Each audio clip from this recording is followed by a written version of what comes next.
우리 하나님 말씀 같이 보도록 하겠습니다. 에스겔 18장 1절에서 4절입니다. 우리 교독합니다. 에스겔서 18장 1절에서 4절 말씀 우리 교독하겠습니다. 제가 먼저 봉독합니다. 또 여호와의 말씀이 내게 임하여 이르시되 너희가 이스라엘 땅에 관한 속담에 이르기를 아버지가 신 포도를 먹었으므로 그의 아들의 이가 시다고 함은 어찌 됨이냐. 주 여호와의 말씀이니라. 내가 나의 삶을 두고 맹세하노니 너희가 이스라엘 가운데에서 다시는 이 속담을 쓰지 못하게 되리라. 모든 영혼이 다 내게 속한지라. 아버지의 영혼이 내게 속함 같이 그의 아들의 영혼도 내게 속하였나니 범죄하는 그 영혼은 죽으리라. 아멘. 자, 오늘은 에스겔서 18장 1절에서 4절 또 전체의 말씀을 통해서 죄의 흐름을 끊고 주의 길을 가는 자는 반드시 산다라는 제목으로 말씀을 증거할 때 많은 은혜 받는 시간 되기를 바랍니다. 우리가 지난주까지 돌파기도회 마가복음 말씀을 같이 나누었고요. 다음에 기회가 되면 또 마가복음 말씀을 같이 나누고요. 오늘은 수요예배 때 같이 연속으로 강의했던 에스겔서 말씀을 다시 돌아봅니다. 에스겔서 18장의 내용에 독특한 특징이 있는데 그것이 무엇이냐면 오늘 본문의 주요 배경은 무엇이냐. 이스라엘 백성들이 나라가 망하고 바벨론의 포로로 잡혀가서 힘겨운 인생을 살고 있습니다. 그러다 보니까 자연스럽게 신세한탄을 하게 되잖아요. 내가 어찌 이렇게 복이 없어서 이렇게 남의 나라에 끌려와서 종살이를 하고 있나? 왜 우리가 이렇게 되었나? 신세한탄을 하다 보니까 자연스럽게 누구를 원망하게 되냐면 조상들을 원망하고 아버지 세대들을 원망하는 겁니다. 도대체 우리 조상들은 어떻게 인생을 살았길래 우리 자손들에게 이런 불행과 비극을 남겨놓았나? 우리 아버지 세대는 어떤 죄를 저질렀길래 도대체 우리 이 민족이 이렇게 하나님께 징벌을 받고 징계를 받고 이렇게 바벨론에서 고생하며 인생을 사나? 라고 하면서 자기의 신세 한탄이 점점점 발전해서 이제 누군가를 원망하고 누군가를 탓하는 그런 어떤 영적인 분위기가 자리 잡게 된 거예요. 그래서 하나님께서 이 분위기 속에서 말씀을 하십니다. 오늘 말씀 1절, 2절 가운데 2절 말씀의 내용을 보면 우리가 쉬운 성경 버전을 좀 보겠습니다. 2절만 다시 한번 쉬운 성경 버전을 읽어볼까요? 시작. 이스라엘 땅에 아버지가 신 포도를 먹었으므로 자녀의 이가 시다라는 속담이 떠도니 그것이 어떻게 된 일이냐. 아멘. 자, 오늘 말씀 보니까 이스라엘 땅에 아버지가 신 포도주를 먹으면 아들의 이빨이 시다라는 거예요. 여러분, 이게 말이 됩니까? 신 포도는 아버지가 먹었어요. 그럼 이빨이 신 건 누가 쉬어야 돼요?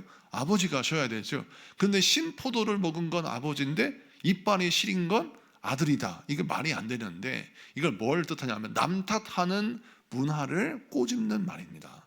자, 여러분, 많은 사람들이 내 인생의 불행, 내 인생의 어려움과 고통 이런 모든 문제를 남 탓하면 결국 그것은 하나님이 기뻐하시지 않는다. 그걸 설명하고 있어요. 그래서 오늘 본문에 3절, 4절은 이렇게 설명하는데 시간 관계상 4절만 우선 같이 한번 읽어보도록 하겠습니다.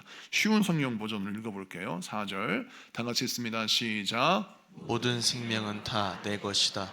아버지의 생명이 내 것이듯 그 아들의 생명도 내 것이니 죄를 짓는 그 사람이 죽을 것이다. 아멘. 죄를 짓는 그 사람이 죽을 것이다. 이게 핵심인데 무슨 뜻이냐면 하나님께 심판을 받을 때 아버지 죄 때문에 아들을 심판하는 법이 없고 아들의 죄 때문에 아버지를 심판하는 법이 없다.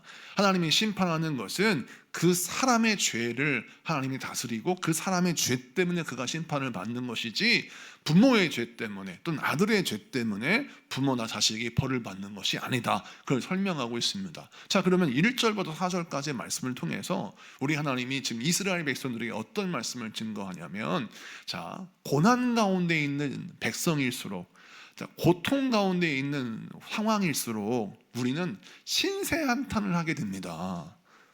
그러다 보니까 자연스럽게 내가 살려고 내 신세를 한탄하다가 보면 누군가의 희생양을 내야 됩니다. 왜? 나 때문에 내가 이런 고통을 당한다 하면 정말 억울하거든요. 그리고 견디기가 어려울 것 같아요. 그래서 내가 이렇게 불행한 거는 내 부모 탓이다. 아니면 조상 탓이다, 아니면 나라의 왕 탓이다, 뭔가 나의 인생의 불행의 이유를 타인에게 찾아야 내가 살 것 같은 거예요. 그러다 보니까 자연스럽게 우리는 어떻게 되냐면 나의 인생의 고통과 아픔을 타인에게 찾는다는 것입니다. 그래서 내가 이렇게 불행한 건 나라의 임금 때문이고 우리 부모 때문이고 조상 때문이고 이 시대 탓이라고 돌리다 보니 어떤 문제에 빠지냐면 정작 오늘 내가 해결해야 할 나의 죄, 나의 연약함, 나의 게으름, 나의 나태함, 나의 부족함, 이거는 못 보게 된다는 거예요. 우리 하나님이 그것을 지금 우리에게 알려주시는 가운데 있는 겁니다. 여러분, 고난 가운데일수록 정신을 바짝 차려야 합니다. 왜냐하면 내가 고난 가운데 있기 때문에 내가 가지고 있는 물질도 적고 내가 가지고 있는 시간도 적고 내가 가지고 있는 육신도 변변치가 않아요. 상황도 어렵지요. 그런 상황일수록 정말 내가 가진 작은 물질을 가지고 어떻게 이걸 잘 사용할까, 내가 가지고 있는 시간을 어떻게 선용할까, 그래서 내게 주어진 이 기회를 어떻게 하나님의 뜻을 이룰까, 이 고민이 있어야 되는데 이 고민이 없고 항상 어떤 고민만 있냐면 내가 가진 것을 선용하는 것이 아니라 내가 가지지 못한 것에 대한 안타까움만 있는 거예요.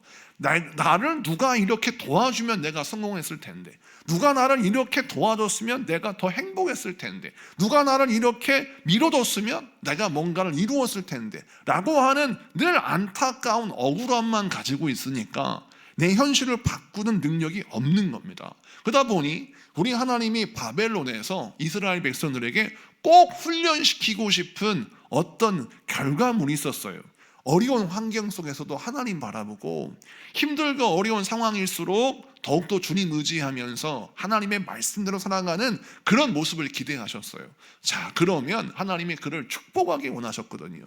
그런데 이스라엘 백성들이 점점 어떻게 변해가냐면 남 탓하면서 억울해만 하더라는 거예요. 억울해.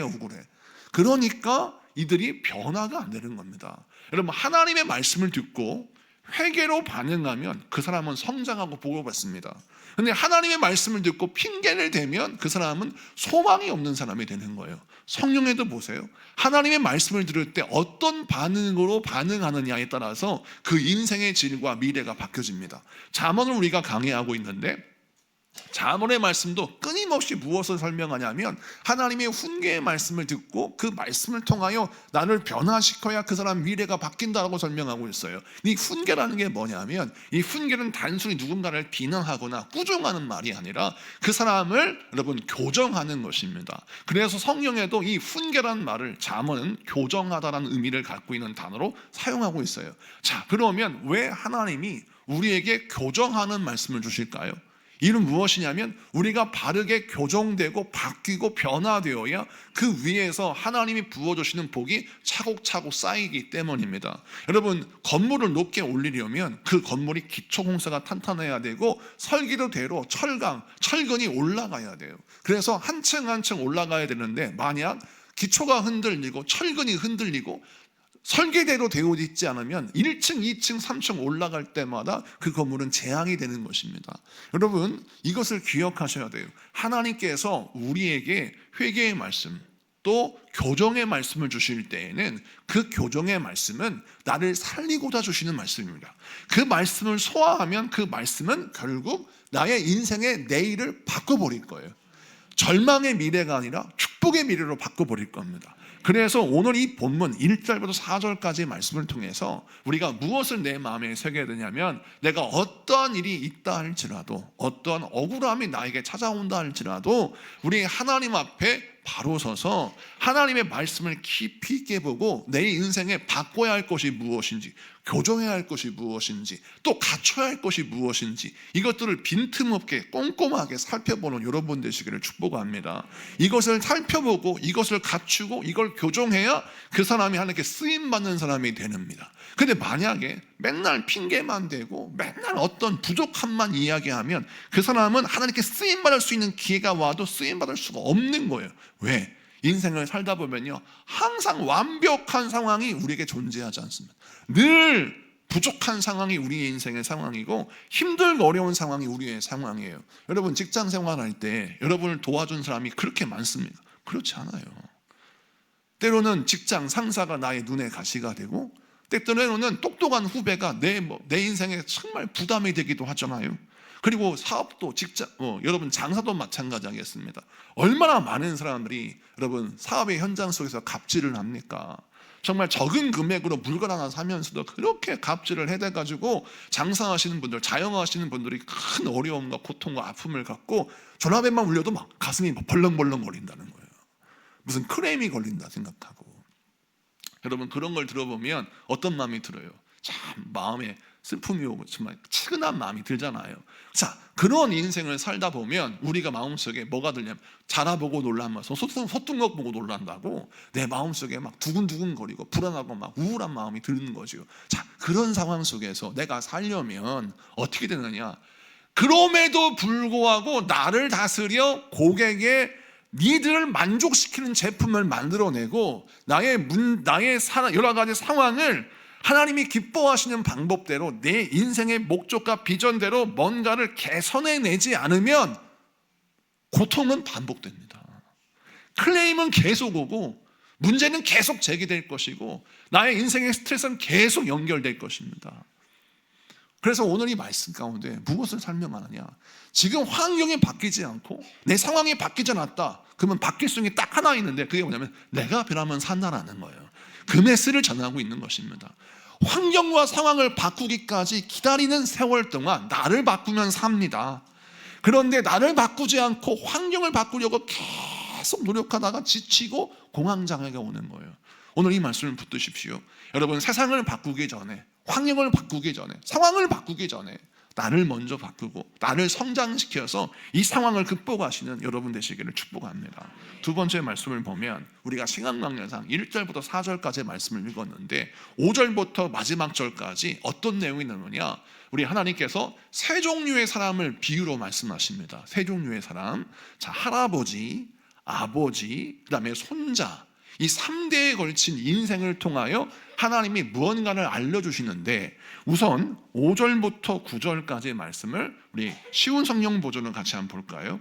5절부터 9절까지의 말씀 다 같이 읽습니다. 시작. 사람이 만일 의로워서 정의와 공의를 따라 행하며 산 위에서 재물을 먹지 아니하며 이스라엘 족속의 우상에게 눈을 들지 아니하며 이웃의 아내를 더럽히지 아니하며 월경 중에 있는 여인을 가까이 하지 아니하며 사람을 학대하지 아니하며 빚진 자의 저당물을 돌려주며 강탈하지 아니하며 줄인 자에게 음식물을 주며 벗은 자에게 옷을 입히며 별일을 위하여 구워주지 아니하며 이자를 받지 아니하며 스스로 손을 금하여 죄를 짓지 아니하며 사람과 사람 사이에 진실하게 판단하며 내 율례를 따르며 내 규례를 지켜 진실하게 행할진대 그는 의인이니 반드시 살리라. 주 여호와의 말씀이니라. 아멘.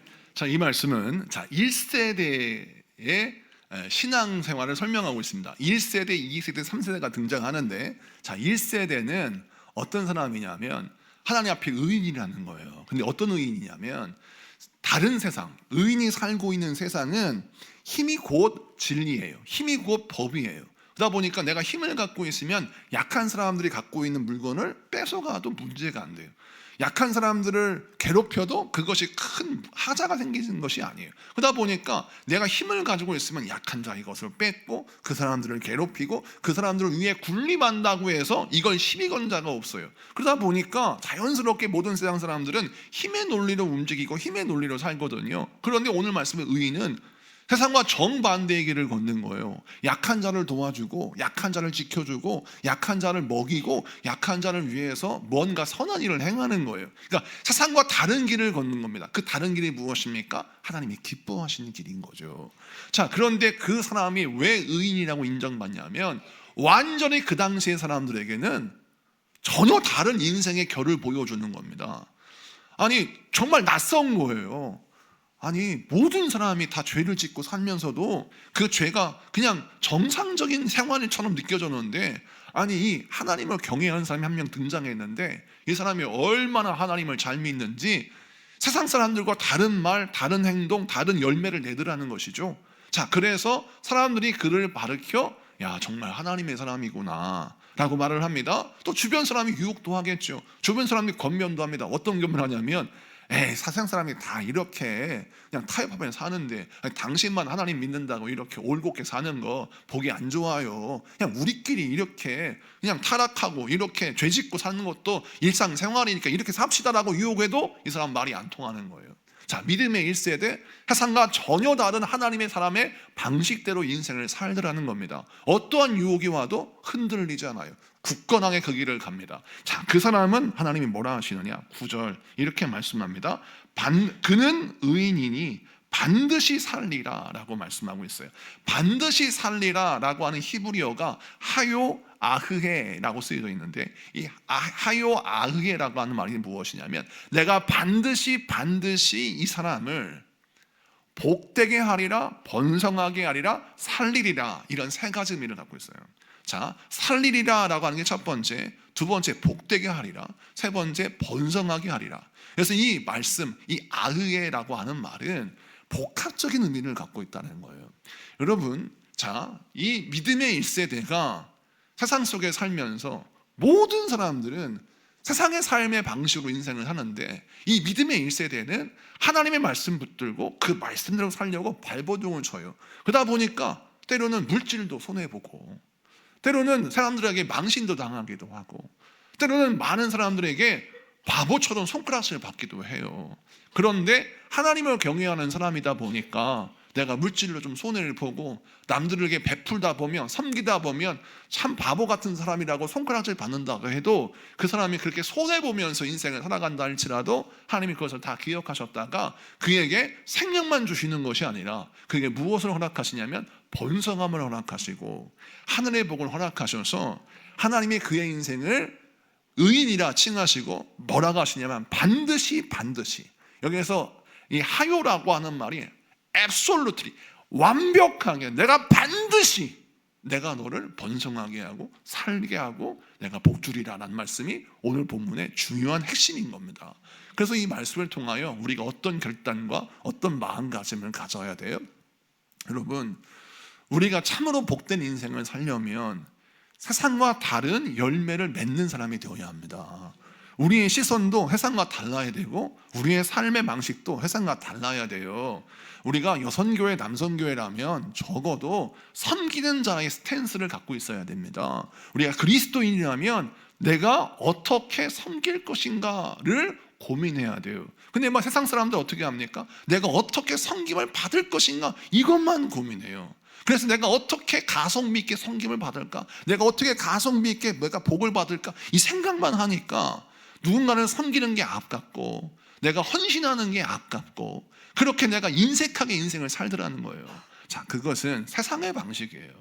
우리 하나님의 방식은 어떠하냐면 내 이름이 드러나지 않아도 무명으로 섬길 줄 알고, 할렐루야, 우리가 누군가를 섬기는 것이 헛된 일이요 나에게 득이 되지 않은 일이라 할지라도 그 일이 누군가의 힘이 될 수 있다면 내가 무명이라도 내가 조용히 그를 섬길 수 있는 그런 믿음을 가질 때 하나님이 그것을 기억하시고 내가 반드시 내가 너를 살리리라, 할렐루야, 그 말씀의 주인공이 되는 것입니다.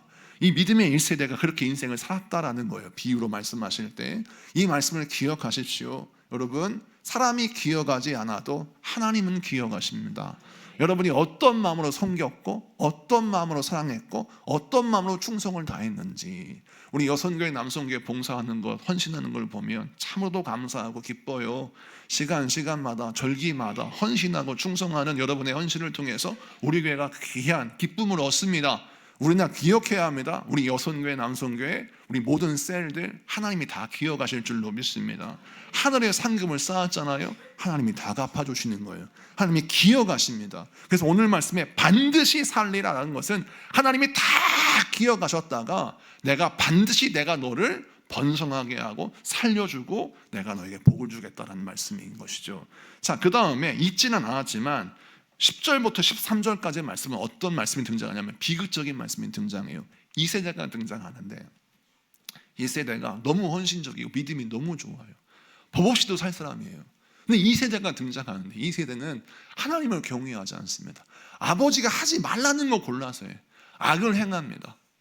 그런데 안타까운 것은 이 아버지가 행하지 않았던 악한 일을 그 2세대가 골라서 다 하는 거예요. 그리고 범죄하고 악한 일을 행해. 그래서 결국 하나님이 뭐라고 말씀하시냐면, 부모가 아무리 거룩한 삶을 살았다 할지라도 그 자녀가, 그 2세대가 하나님을 경외하지 않고 하나님을 멸시하고 악을 행하면 반드시 그 사람의 죄 때문에 하나님이 심판하신다, 이것이에요. 그래서 여러분, 2세대의 죄를 바라보면 무엇이 필요합니까? 예수 그리스도의 보혈의 능력이 필요한 것입니다. 우리는 간절히 기도해서, 내가 아무리 성실하게 살아도 내 자녀를 구원할 수 있는 능력이 나에게 없어요. 그래서 우리는 누구를 의지해야 합니까? 사랑이 많으시고 구원을 행하시는 예수 그리스도의 보혈의 능력을 의지해야 하는 거예요. 그래서 하나님께 기도해야죠. 주여, 내 자녀를 살릴 수 있는 내 능력이 없습니다. 내 자녀가 하나님을 경외하지 않습니다. 내 자녀가 그릇된 길로 행합니다. 내 자녀가 악을 행합니다. 누가 봐도, 내가 봐도 이것은 악한 길입니다. 그럼 어떻게 해야 돼요? 내 자녀의 인생을 하나님께 맡기고, 하나님 불쌍히 여겨 주십시오. 무엇으로 승부를 걸어야 합니까? 기도로 승부를 걸어야 되죠. 왜? 인간의 방법으로는 살릴 길이 없어요. 오직 기도로 말미암아 승리할 수 있는 것이죠. 자, 그리고 부모에게는 뭐 어떤 위로를 줍니까? 네 잘못 아니라고 말씀합니다. 여러분, 자녀가 올바로 크면 좋잖아요. 내 사랑하는 가족들이 예수 잘 믿고 성장하면 좋아요. 그런 때로는 나의 기대와 전혀 다른 행동을 보일 때가 있습니다. 그러면 우리 마음속에 어떤 생각이 드냐면, 내가 죄가 많은가 보다, 내가 죄가 많은가 보다, 이런 생각이 드는데, 꼭 눈치 없는 사람이 옆에서 뭐라 하냐면, 그래, 네 죄 때문이야, 이런 말이에요. 그러면 정작 내가 정말 죄가 많아서 이런 일을 당하나? 이런 생각이 드는 거잖아요. 성경은 말합니다. 여러분의 죄가 아니라고, 여러분 잘못 아니라고 말씀합니다. 내 인생 하나 정말 믿음으로 세워놓기 위해서도 힘들었어요. 내 남편의 죄, 내 아내의 죄, 내 사업의 인생의 결과, 내 직장의 오늘의 삶의 모습, 그 모든 것이 사실은 또한 여러분의 죄의 결과가 아니라 살다 보니 그런 결과가 생기더라는 거예요. 그래서 우리에게 뭐가 필요하냐면 하나님의 은혜가 필요한 거예요. 그래서 에스겔서 이 18장에서 무엇을 강조하느냐, 인생이 내 마음대로 안 된다는 것을 아주 성경이 고발하고 있어요. 절대 내 마음대로 안 됩니다. 그래서 하나님께 어떻게 해야 된다? 기도해야 된다는 거예요.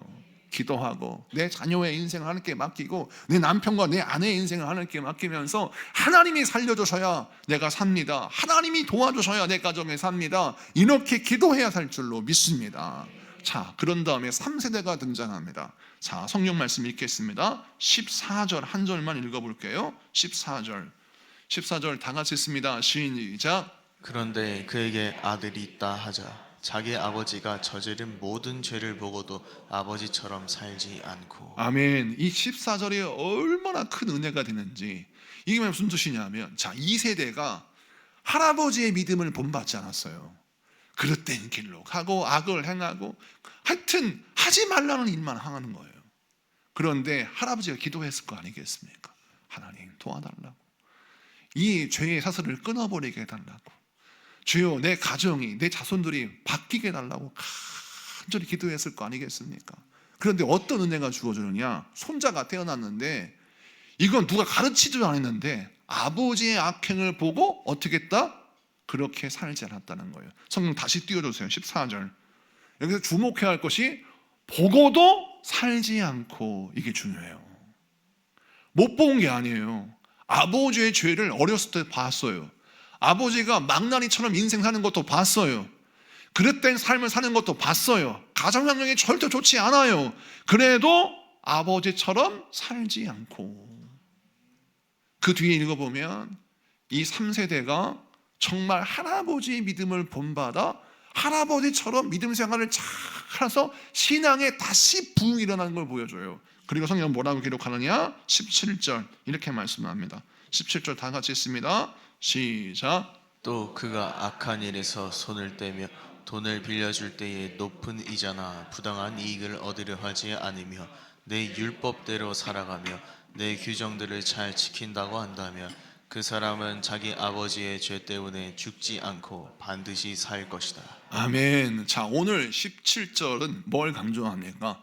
아까 우리가 읽었던 14절의 말씀 이후를 쭉 읽어보니까 아무리 믿음의 2세대, 그러니까 손자가 태어났는데 아버지 세대가 너무나도 악을 행하여 내가 보고 배울 게 없는 거예요.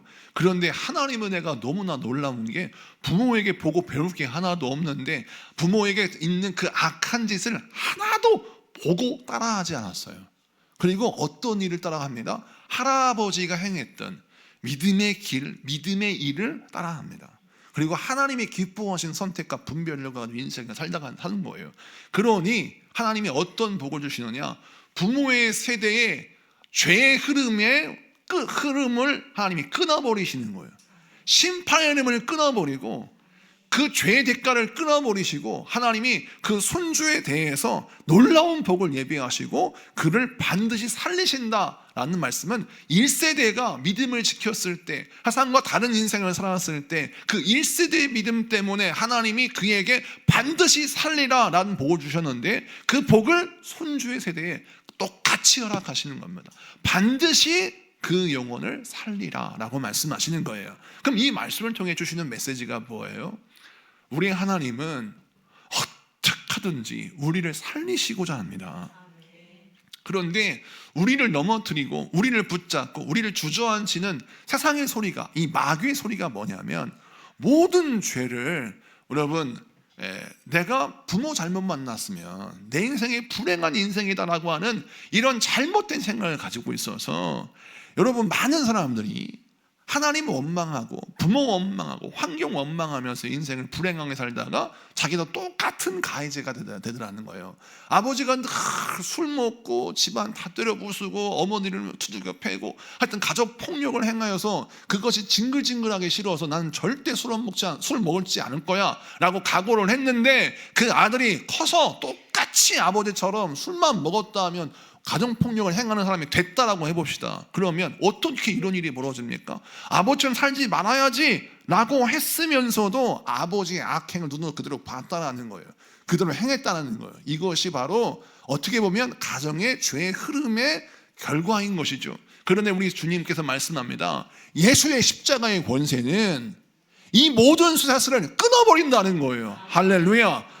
아버지가 아무리 술 때문에 알코올 중독자라 할지라도 그 아들의 세대에 하나님을 경외하는 자에게는 그 사슬을 끊어버리시는 거예요. 그래서 그 자녀의 세대에 하나님이 반드시 복을 주신다, 내가 살려준다, 내가 함께한다 라고 말씀하시는 거예요. 그래서 아버지 핑계 대지 말라는 거예요. 과거의 상처가 어쩌니 저쩌니 이런 말 하지 말라는 거예요. 그리고 오늘 무엇만 바라봐야 하면 오늘만 바라봐야 합니다. 오늘 내가 어떻게 살 건가. 오늘 말씀은 그래서 이제 5절부터 마지막 절까지 계속 이 이야기를 하고 있는 겁니다. 그래서 부모의 세대에게는 뭐라고 위로하시냐면 네 잘못 아니다, 너 더 이상 고통당하지 마라, 네 자녀 네 잘못 아니야 라고 말씀하시고 그 자녀의 인생을 하나님께 맡겨라 라고 말씀하시는 거고, 그리고 또 자녀는 부모의 그 악행을 바라보면서 부모를 미워하지만 말고 네 스스로 너의 영혼과 너의 인생이 부모의 악행과 잘못된 것을 그대로 따라하지 말아서 너의 인생만큼은 정말 분별력이 있는, 그런 자동적으로 분별력이 있는 인생이 되어야 된다, 이걸 설명하고 있는 거예요. 그래서 아버지는 아들 탓하지 말고 또 아들은 아버지 탓도 하지 말고 누군가를 또 원망하지도 말고 지나치게 자기를 자책하지도 말고, 오늘 성경이 강조하는 게 무엇이냐면 나의 인생의 불행의 문제와 어려움의 문제, 고난의 문제 앞에 딱 섰을 때 뭐만 기억하라? 내 영혼이 주님 앞에 바로 서 있는가, 이것만 기억해라 하는 거예요. 그리고 내가 할 수 없는 것 어떻게 알아? 하나님께 맡기라는 것입니다. 하나님께 맡기고 기도하면 우리 하나님이 들으시고 응답하셔서 하나님이 살리시는 은혜를 주실 줄로 믿습니다. 여러분 보세요. 하나님을 경외하지 않고 하나님을 멸시하고 악을 행하는 자인데 어떻게 여러분 악한 환경 속에서도 하나님을 경외하고 최종적으로 이건 악한 거야 라고 분별하면서 선한 길을 행하는 이런 착한 자식이 어떻게 그 핏줄에서 나올 수 있겠습니까? 그런데 성경은 뭐라고 합니까? 그게 가능하다라는 거예요. 왜 가능합니까? 하나님이 함께 하신다는 거예요. 그래서 하나님은 여러분을 도우실 것입니다. 절대 낙심하면 안 돼요. 하나님이 역사하실 겁니다. 여러분, 성경에 보니까 정말 많은 믿음의 사람들이 이런 인생을 살고 있어요.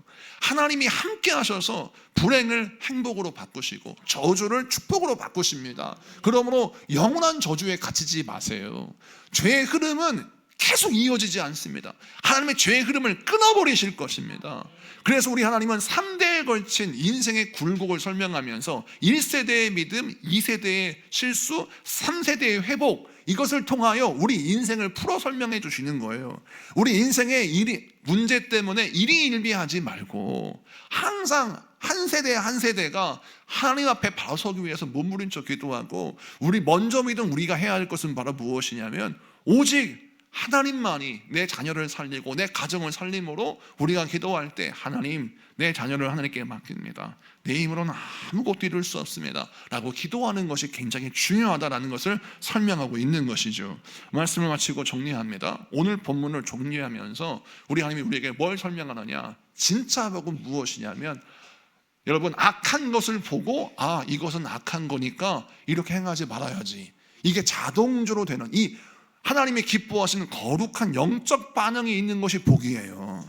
그리고 또 반대로 내가 할아버지의 믿음을 보니까 너무 닮고 싶은 거예요. 할아버지가 얼마나 믿음 생활을 잘하시는지, 하나님을 경외하고 하나님을 섬기고 하나님을 사랑하는 모습이 흠모하고 싶은 거예요. 닮고 싶은 거예요. 정말 멋져 보이는 거예요. 저도 어렸을 때 할머니 할아버지 얘기를 그렇게 말씀하지 않습니까? 근데 어떤 분이 저한테 묻는 거예요. 아버지 어머니 얘기를 잘 안 해가지고 저희 부모님이 서운하실 것 같다는 거예요. 그래서 듣다 보니까 또 그럴 수도 있죠. 그런데 저희 부모님이 잘못 살았다 그게 아니라 저희 할아버지 할머니가 저는 정말 어렸을 때 멋있었어요.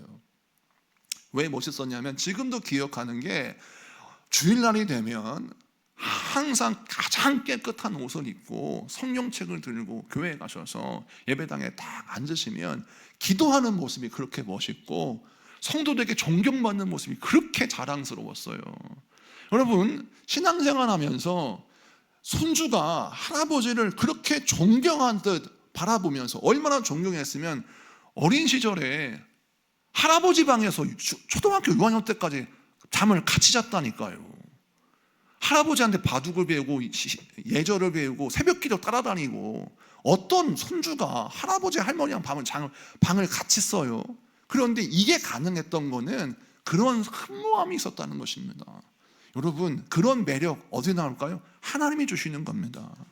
정말 할머니가 기도할 때는요, 저는 하나님이 지금 할머니에게 오셔가지고 할머니 입에다가 귀를 딱 대시고 할머니 들으시는 기도를 딱 듣고 계시는 것 같은 그런 느낌이 생겨가지고, 내 인생에 문제만 생기면 하나님께 할머니한테 얘기해서, 할머니 오늘 이 학교에서 누가 나 때렸어요. 그놈 혼내주세요. 기도 좀 세게 해주셔갖고 천벌이 임하기를. 하여튼간에 수많은 어린 시절 크고 작은 문제를 가지고 이야기하면 할머니는 언제나 지혜로운 대답을 주셨고, 할머니는 항상 원수를 만들지 마라, 네가 잘못했겠지, 그에게 천벌을 내달라고 기도하는 게 아니라 하나님께 궁유를 구해야 돼 라고 하면서 저에게 언제나 모범적인 해답을 주셔서 모난 인격을 하나님께서 기뻐하시는 온유한 인격으로 만드는 그 과정을 할머니가 하셨어요. 여러분, 우리가 신앙생활할 때 그런 어른이 되어야 합니다. 그래서 우리 후손들이, 우리 다음 세대들이, 우리 신앙의 동료들이 우리를 볼 때 섬김의 본을 보여야 되고, 이렇게 섬기는 거구나, 이렇게 사랑하는 거구나, 이렇게 충성하는 거구나. 그래서 우리 교회 문화가 그런 역사가 일어나야 합니다. 우리가 참 감사한 건 우리 장로님들, 우리 권사님들이 참으로 모범이 돼요. 그래서 제가 부흥회 갈 때마다 우리 교회 자랑하는데, 우리 교회 참으로 모범적인 교회입니다. 우리 장로님들, 우리 권사님들 얼마나 충성과 섬김과 본을 보입니까? 이름도 없이 빛도 없이 어떻게 하면 내가 섬길까, 내가 본을 보일까 애쓴단 말이에요. 이런 선한 전통이 우리 교회의 역사가 되어야 할 줄로 믿습니다. 말씀을 마치고 정리해요. 하나님은 여러분의 가정을 축복하기 원하십니다. 지나치게 자책도 하지 말고 또 지나치게 남 탓도 하지 말고 오늘의 나를 바라보면서 하나님, 내가 어떻게 성장해야 될까요? 내 인생의 해답을 어떻게 가질 수 있을까요? 기도하면서 승리하신 여러분 되길 축복합니다. 우리 찬양하고 기도합시다.